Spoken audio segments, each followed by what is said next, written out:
Is it too extreme? This is my 75 hard experience from the perspective of being a gym owner, a coach, a wife, and a mom. And I hope that if you're on the fence, that this video will help give you some insight as to whether you should give this a try too.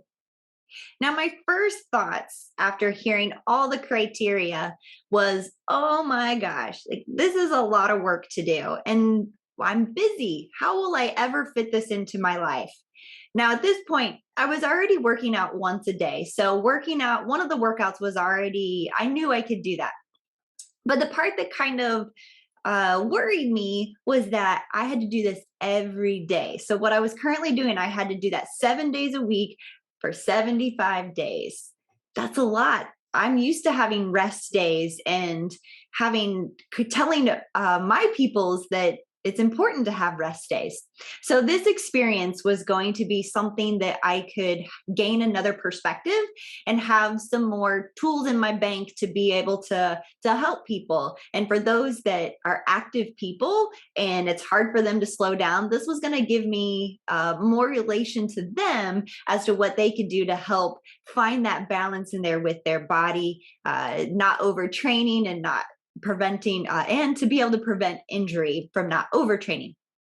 So I had first heard about 75 hard from one of my good friends, Jeremiah, and he was doing it. And I thought, well, that's perfect for him because like he's extreme like that, like he can do that. And then who am I to do this? Like I'm not on his level.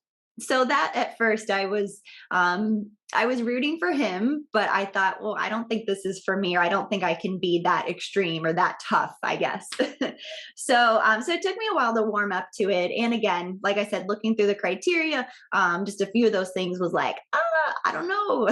So, long story short, I learned that it was a lot of disbelief in myself and what I can accomplish. So after seeing Jeremiah, my friend, going through this and just hearing his experience and some of the things, the mental toughness wise that he was overcoming, and just feeling really good, that I decided, okay, maybe I could try this. Maybe I could do it. And I had a very wishy-washy attitude towards it, that I wasn't really committing myself because I was afraid to. I was afraid to commit myself because I was afraid of failing. I was afraid that I would show up for myself for a week, maybe 10 days. I've been on like a 30-day cleanse before where, like no cheat meals or anything, but could I really do that for 75 days? Like this would be the longest stint of time of being super disciplined with myself and my routines. So I was very nervous that I was going to quit on myself, which then I got into this mindset that why should I even start if I know I'm going to quit? So very bad attitude to have. But again, I was still watching from afar my friend's journey. And then one day it just kind of dawned on me that I just need to do it. I just need to commit and I need to go. And I believe that was a Thursday that I had decided, like, this is my day. This is when I'm going to start.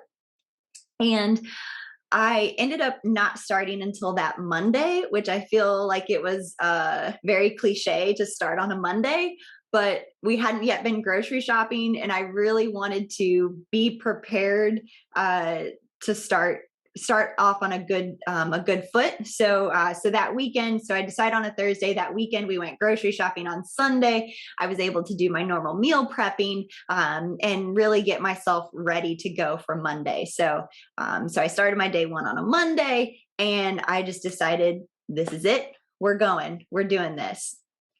So there was actually a little bit of sense of empowerment there with like mentally telling myself like we are doing this versus saying I'm going to try it. So I think that also helped in that time of being able to make that shift with just how I was talking, to be able to make this actually move forward and to be able to see this thing through for the 75 days. So in the beginning, I worked in silence because I didn't want anyone to know what I was doing, because I still had a little bit in the back of my mind that I might quit on myself or I may not make it through this. So I didn't want to put that out there. And now looking back, that was ridiculous to have that mindset. But again, you learn through these things. So the only people that knew was, of course, my husband and one of my closest friends, who I talked a lot with about some of these trials and tribulations that I've been going through. So, so she knew my journey and what I was doing, and she was my rock. So between the two of them, I had a good support system. It's just that I wasn't making it public. So kind of carrying on, talking about the workout. So, like I said before, I was already working out regularly, Monday through Friday. So, actually, I take that back. As a gym owner, um, sometimes I was consistent with 3 days, but sometimes I struggled to get that fourth or fifth day, because I put myself on the back burner. That if having a help first mindset, that I would sometimes sacrifice my workout time for somebody else and to help them. So I was at the gym 5 days, 6 days a week, but I wasn't always working out personally during those times. So I guess I kind of have some leeway there with times and consistencies. So with having this and knowing that I had to work out twice in one day, I loved that it was going to give me permission to take care of myself. And as crazy as that seems, that I have to have permission to do that, it's not it's not something that whew, when it comes to taking care of ourselves, we shouldn't have to ask for permission. We should be able to do that. And to some people, our version of taking care of ourselves may seem a little bit more extreme than others. So, somebody that works out twice a day, that might seem extreme to somebody who only works out once or twice a month. But what I found out was that my body loved the extra movement, because again, I was active, but every day, but having those intentional moments, that my body actually liked that extra movement, and just I felt myself not spending as much time doing random things. So maybe I didn't watch an episode of, our favorite TV show, or maybe I wasn't, scrolling on my phone or something like that in the morning. Like I was choosing a workout instead, or late at night, I was doing a workout instead of, scrolling on my phone, or all those random busyness things. I was actually using my body and moving. So I really like that part of it too. The other thing with the working out consistently is my outdoor activity usually was a walk or a run, or a mixture of a walk run. I did some biking a little bit, but I tried to I tried to think of that as just a movement piece, that because I was already working out in the gym for my first workout, that I would use my outdoor activity as more of a movement and like a recovery, like an active recovery. And then if I was feeling like, yeah, like I've got more in my tank, then I would use those days to like push the element a little bit more. And by having this kind of balance and that mindset of just keep yourself moving, like we just have to get this time in, we have to, endure whatever weather, whatever elements are out there, that it really helped with getting creative. And so there'd be times where I would do yoga, or I would do a combination of some accessory work and yoga, or some stretching, and all those little things that my body was needing, but I wasn't giving it the time, because I was too busy. But being a mom, so this perspective here where it was really cool is that with me being outside, my kids just naturally joined in with me. So instead of them being inside on their electronics or watching TV while I was outside doing a workout, in the driveway or in the backyard, they came out there with me because they're like, what is mom doing? And then it just became routine that it's like, mom, do you have to do your outdoor, or what are we doing? And so that was cool too, that they were starting to get more active because of me being more active. So it was really cool to see that that true like lead by example piece was me taking care of myself was also being a positive piece for being the positive role model that I want to be for my children, which was cool. So there was a time where we walked in like a shower. So it was raining because, it's Midwest. We're in the Midwest, so you never know what the weather's going to be. And I had to get my outdoor activity in. And so we went for a little walk. Well, then it started raining, but it was just a light shower. So it was fun. And the kids loved it. And my son had made a comment that like, hey, this is actually fun. Like, this is cool. Like, we're out here just playing in the rain. And I thought, yeah, buddy, like we are just playing in the rain. But long and behold, what he didn't know is that like, in my mind, I was like, I have to get an outdoor activity. So this is why we're doing it. Otherwise, we'd probably just be sitting inside, staying dry. So that was really a humbling experience there that, we were having fun. We were playing in the rain. So double bonus win there. So another thing is getting creative with those outdoor activities, or just that extra activity, is that I would start putting together random movements and combinations. I was searching new things that were a little bit outside of my normal staple that I would do in the gym. So that became fun because then I was getting extra work and just getting different perspectives and like experimenting. Like as a coach, I was able to experiment with some of the movements, like modifications. So I was doing modifications here at home because if I didn't have the equipment here, I got creative and put things together, which was really, it helped me with kind of understanding the modification piece to things, where at the end of all of this, and again, going back to that movement piece, that the big key ticket here is that movement is gold. Like, motion is lotion kind of thing, or movement is medicine, like whatever phrase you want to throw in there, like just keeping your body going. It doesn't have to be some elaborate scheme of a program,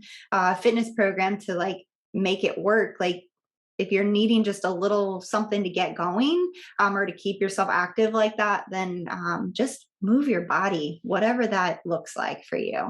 So moving on to the water piece. So holy cow, like a gallon of water. I was, this one I was really hesitant about because I had to drink as many ounces of water as what my body weight was when I was doing this, when I started this. So that part was a little daunting to me because I didn't know, I'd never known to drink that much. I'd never read anything about having that much fluid for somebody that size when it comes to comparing your body weight in ounces and yada yada. So that one I was curious about as to how that was going to work. So I ended up not doing as bad at it as what I thought.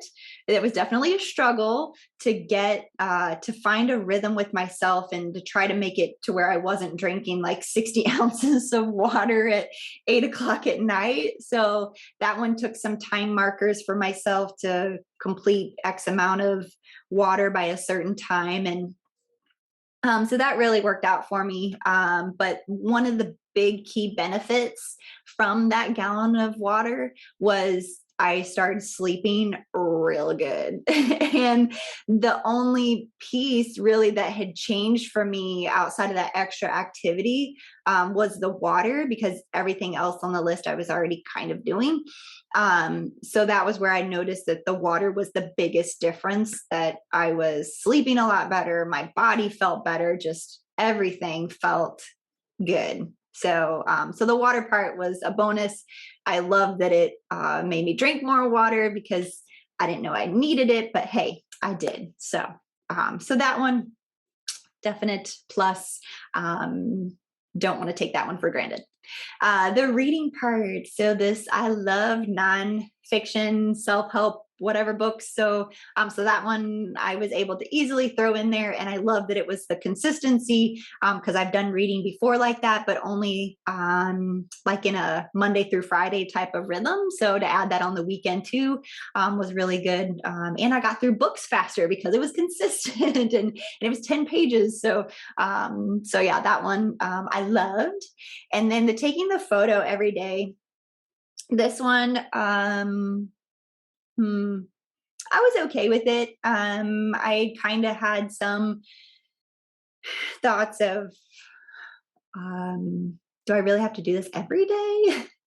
But again, trusting the process. And I knew that there was a piece, there's a reason why, why they created the program the way that they did. So it just became routine, wake up, set up. I had a tripod set up to where I could easily take my picture every day. So having that already pre-set up, then I used a timer on my phone and boom, I had my picture and I was ready to go. So, so having that already set up in a certain, I tried to stay consistent with where I had that set up. So that way the tripod could just stay put every day and I didn't have to move it around. So that helped me remember to help trigger like, hey, you got to do this today. So now the follow a meal plan.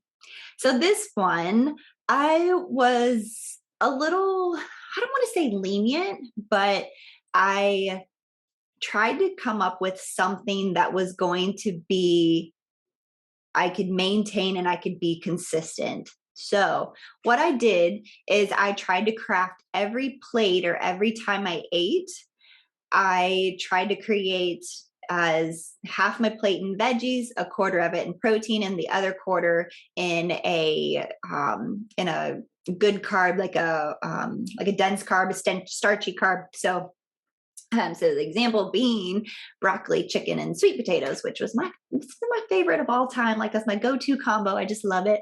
But I try to craft my plates like that as often as I could. And then anytime in between meals, then if I did snacking, I tried to replicate that. But if not, if I wasn't able to get it to a T, then I told myself, you just need to make choose whole foods, minimally processed. Like minimally processed was, I guess if you could say what meal plan I followed was just to try to eat veggies and minimally processed. Those were my two pieces, and I was able to stick with that. And again, I felt great. I felt like I was being fueled, and anytime it was just a lot of intuitive eating. So if I was hungry, then I ate, and then trying to craft that plate the way that trying to have some balance in there. So because I know that those balanced plates just from before, when I have tracked, then that balanced plate pretty much turns out to being a 40-30-30 split with macros. So if you've heard of that before, that's a nice solid base to start with. So so I knew that kind of put me very close to there. But again, I wanted to be able to have consistency and make quality food choices. So that was really my emphasis with my meal plan for following a meal plan was just vegetables, minimally processed, and just trying to eat clean. So as clean as possible. So we have the no cheats and the no alcohol. So I love chocolate.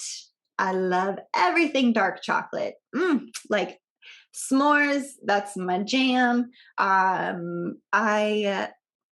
Chocolate cake, like you name it, I love it. Sweets are my downfall for sure. I can give up a lot of things, but sweets is a hard one. Chocolate is a hard one. But I was able to do it. And like I said before, I had been 30 days before without any chocolate, which was a big step for me. So this was going to be the longest, and I made it. So that was that was cool. And the no alcohol was even easier for me because at that point I had been 5 years sober. So it's not like I drank a lot before, but I kind of had a switch in life where it wasn't really serving me any purpose. And I decided I didn't really need this, and I didn't need those extra calories was the other piece going on in my head. But so the no alcohol part was no problem for me. But I do know that there are a lot of people that say that that is their tough part. But I like to think in my situation that giving up sweets was almost like probably the equivalent of people giving up alcohol, that it was like a very hard one to, I was tempted so many times. And I had moments also where like I almost ate something and then realized, like I can't do that. So, so that was a hard one for me, just in the sense of trying to talk myself into saying no, or remembering like you can wait like when it came to that part, the mantra I had in my head was that all of this can wait 75 days. Just 75 days. Then you can have this. Then you can decide whether you want it or not. And what I found out was that at the end of 75 days, stuff doesn't taste the same. So that chocolate and all those things that I was waiting for and just had this taste in my mind that I was just so ready to experience again, that it was not what I wanted it to be. Like it did not taste good. So I did not have a lot of sweets after 75 hard. That part definitely was cut down because things just weren't worth it.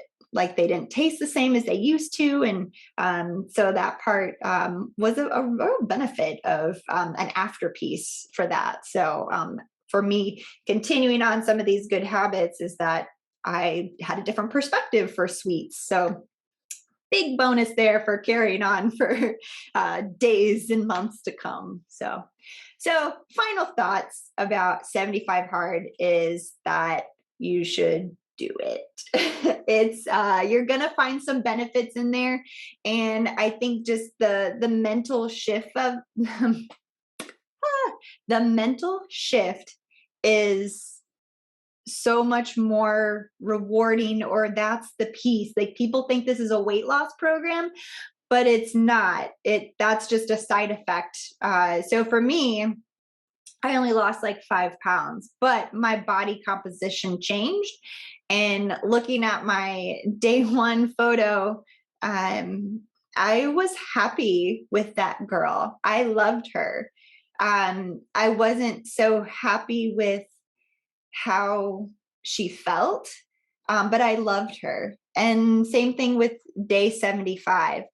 I loved that girl and I felt good. So remembering through a process like this, that you should still love yourself where you're at no matter what, like love your inner being. But if you want to feel good, like movement wise, and just being proud of yourself for accomplishing things or showing up for yourself, that having permission to take care of yourself, that's the piece that really kind of comes out and brings that happiness, and that like I'm proud of this girl, like you can still love yourself wherever you're at, but you also want to be proud of yourself, and that what you're doing day in and day out, these habits that you'll build through 75 hard, that you're going to be happy with yourself and the progress that you've made mentally and just the showing up for yourself. So yeah, if you're on the fence, I hope that this has helped you maybe make a decision to think a little bit harder about it and to reflect on